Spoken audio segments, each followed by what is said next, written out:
Bom, então, amigos, boa noite a todos da bancada aqui. Me permitam já ser objetivo diretamente com o presidente Rubens Lopes, da Federação, que é a entidade máxima responsável pela realização de campeonatos do futebol em todo o estado do Rio de Janeiro. Presidente, quem é ou quem são os responsáveis por essas cenas lamentáveis que o Brasil, o mundo acompanhou neste domingo no Maracanã? Boa noite a todos. Inicialmente eu quero dizer que eu concordo em 100% com aquilo que você falou na abertura do programa, cenas lamentáveis, e não só no domingo, acho que isso não pode acontecer dia nenhum. Só que eu vou fazer um adendo. Quem são diretamente, especificamente os responsáveis, eu praticamente não tenho como afirmar. Mas eu posso afirmar categoricamente, sem nenhuma preocupação de erro, quem não são os responsáveis ou quem não é o responsável. E aqui eu afirmo que é a Federação do Futebol do Rio de Janeiro. Ela não tem nada a ver com esses episódios. Pelo contrário, lutou esse tempo inteiro para que não se chegasse a esse ponto. E, se você me permite, faço aqui rapidamente uma síntese da cronologia desses fatos. Essa história pueril, no meu entender, de disputa de lado, daqui e dali, essa coisa toda, já vem há algum tempo, e durante esse tempo inteiro, apesar de instado, tanto o Complexo Maracanã quanto o Fluminense, nunca nos apresentou nenhum documento, nenhum contrato que garantisse aquilo que eles estavam falando. Os clubes. O Fluminense e o Maracanã. Ok. Nós temos um contrato, mas esse contrato jamais foi apresentado, mesmo depois de várias vezes sendo pedido isso desde o ano de 2013, 2014, 2015. Não aconteceu. Muito bem. Os regulamentos são aprovados exclusivamente pelos clubes. A federação não tem nenhuma ingerência no que aprova ou não aprova. E consta lá que ao mandante cabe todo o direito de organização da partida. Todo. Então, a gestão da partida, ela é de responsabilidade do mandante. E, no caso, o que aconteceu, o mandante foi o Clube de Regata Vasco da Gama. Muito bem. Então, logo definido que o Clube de Regata Vasco da Gama seria o mandante do jogo principal do domingo, houve uma reunião na federação, com a presença, antes do jogo do Resende, entre Vasco e Resende, houve uma reunião na federação em que estavam presentes o presidente do Vasco, o presidente do Fluminense, e também o presidente do Bangu, que foi para lá para debater com o Fluminense uma possível transferência do jogo de Bangu para o Maracanã. Muito bem. E nesta discussão, a federação intermediou, vamos dizer assim, uma relação especificamente na tentativa de reduzir os custos do Maracanã para o jogo Vasco e Resende. Resolvido isso, vamos agora na hipótese de um jogo final, como será o custo do Maracanã para um jogo final. Em nenhum momento, os clubes falaram, eu não posso nesse setor, eu não posso naquele setor. Ou seja, está prevalecendo aquilo que desportivamente eles aprovaram. Do regulamento. Claro, do regulamento. E aí, chega na sexta-feira, reunião de jogo, plano de ação e contingência, todas as autoridades, policiais, etc., presentes. Nessa discussão, quem fica aqui, quem fica ali. O Vasco tendo mando de campo, a abertura do setor sul para o Vasco, a abertura do setor X para aquele e tal, muito bem.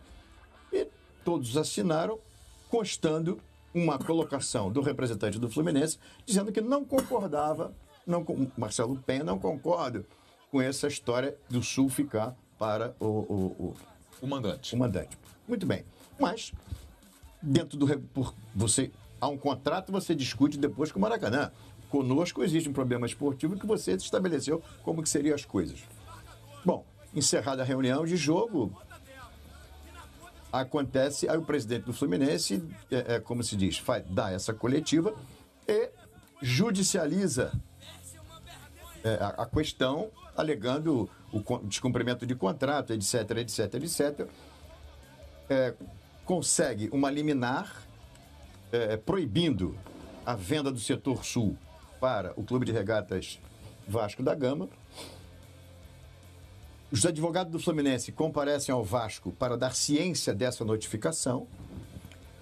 O Vasco não atende, não recebe. Eles vão à federação, me entregam essa notificação da decisão da juíza.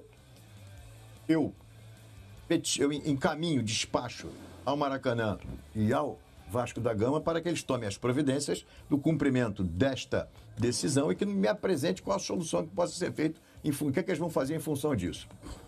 Muito bem, isso se estendeu até, foi estendendo ao longo da noite, eu recebo essa comunicação às 6 horas da tarde, se estende até a noite, conversando com o Vasco, Maracanã, com o Fluminense, nenhuma solução, mando um documento a cada um deles, praticamente o mesmo, fazendo uma série de considerandos, por essa ambiguidade do contrato que existe, pela incerteza quem tem o direito e quem não tem, e uma série de considerandos, e pedindo que eles tenham um bom senso de chegar efetivamente ao acordo em prol do futebol, em prol da paz.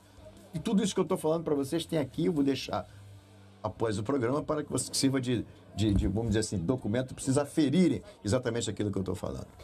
Bom, 11 horas da noite, encerramos essas discussões e eu peço para que todos cheguem, vamos fazer uma reunião com todos, vamos evitar essa interlocução individual, reunião de todos, presidente do Fluminense, presidente do Vasco, presidente do Complexo Maracanã. Vamos debater comunicação ao comandante do BEP sobre essa reunião e também uma consulta a um membro do Ministério Público, do grupo do GAEDEST, que é o agrupamento do Ministério Público responsável por grandes eventos.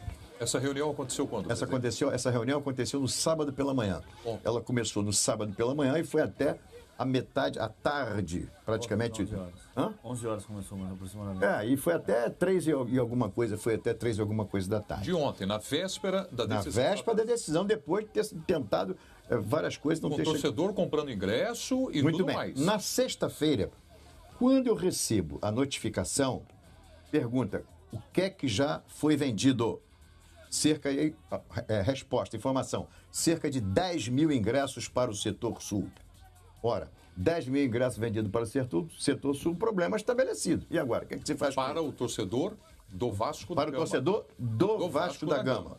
Muito bem. Aí, vamos a essa reunião de sábado com todos para encontrarmos uma alternativa. A alternativa seria, vamos transferir o jogo para o Engenhão, o que é que vai se fazer, fazer uma inversão. Todas as propostas tentadas de acordo, um rejeitava alguma, o outro rejeitava a outra, e não houve um consenso, nem houve uma direção. Então vamos ouvir a Polícia Militar. Por questão de, nós temos duas questões. Uma é o direito do torcedor, direito do consumidor, a respeito do que ele comprou os ingressos. E o outro é a segurança do torcedor em função desse acirramento que foi propagado. Então, ouvimos o comandante do BEP, o coronel Silvio. O BEP é o batalhão especial da polícia. BEP é um batalhão especial da polícia responsável pelo policiamento de estádio. Coronel, qual a opinião da Polícia Militar a respeito disso? Olha, na situação que se encontra, o melhor dos cenários deixa os ingressos que já foram vendidos para os respectivos setores vão ser ocupados por aqueles que os compraram. Ponto. Abrem os portões. Essa é a ideia. Essa é a melhor, efetivamente, essa é a melhor ideia. É o menos problemático que pode acontecer. E aí, bom, vamos ouvir o Ministério Público, um representante do Ministério Público, Dr. Marcos Cac. Dr. Marcos Cac, o que é que o Ministério Público pode pensar? E ele nos fala assim, olha, houve um descumprimento de ordem judicial, é evidente que sim, mas isso é matéria para ser discutida adiante. No momento, o que se recomenda é o que nós temos o entendimento de que será muito menos danoso, menos problemático, a probabilidade de confusão é muito menor se deixar todo mundo entrar do jeito que eles compraram o ingresso. E depois a parte que se sentir prejudicada, efetivamente discuta isso. Bom, assim encerramos o sábado. Encerramos assim o sábado. À noite, né, ao princípio da madrugada, eles conseguem aí a juíza determinando portões fechados. Só que neste mesmo sábado, interrompe-se a venda de ingresso para o setor sul. Para com isso. Não vende mais. Abre o setor norte, que teoricamente seria do Fluminense, para que eles tenham a probabilidade de igualar esses ingressos. Não se vende mais ingressos. Desculpe, presidente, a pedido de quem a juíza declara portões fechados? Houve... A pedido de quem? Então, vamos lá. Houve uma... Com a liminar, o Vasco agravou a decisão liminar, tentando caçar a liminar. E neste agravo, o Fluminense entra com uma petição fazendo uma série de argumentos. O Fluminense entrou com esse pedido. O Fluminense entrou com esse pedido e a juíza, então, entendeu por bem, como se diz, no modo de enxergar as coisas. Olha, vocês estão brigando, talvez seja... Olha, melhor então ninguém no jogo, acaba. Não vai ninguém. Não tem torcida nem de A nem torcida de B. Só que essa opinião, ela foi extremamente equivocada. Por quê? Porque nós já tínhamos, à ocasião, quase 30 mil ingressos vendidos. N ingresso vendido. E agora o que se faz?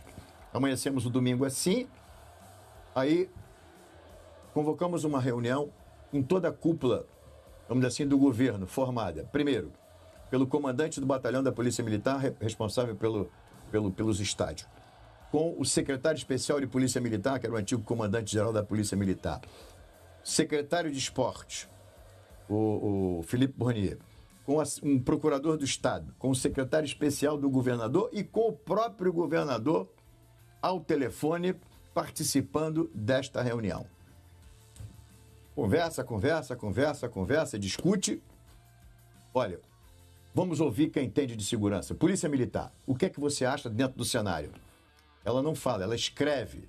O comandante escreve para a Polícia Militar. É muito melhor que não se tenha portão fechado, porque vai haver problema com essa infinidade de pessoas que estão com o ingresso na mão. As redes sociais estão anunciando, vamos para o estádio, vamos para o estádio, vamos para o estádio, vamos para o estádio. Eles vão se aglomerar pela rua e vai dar problema.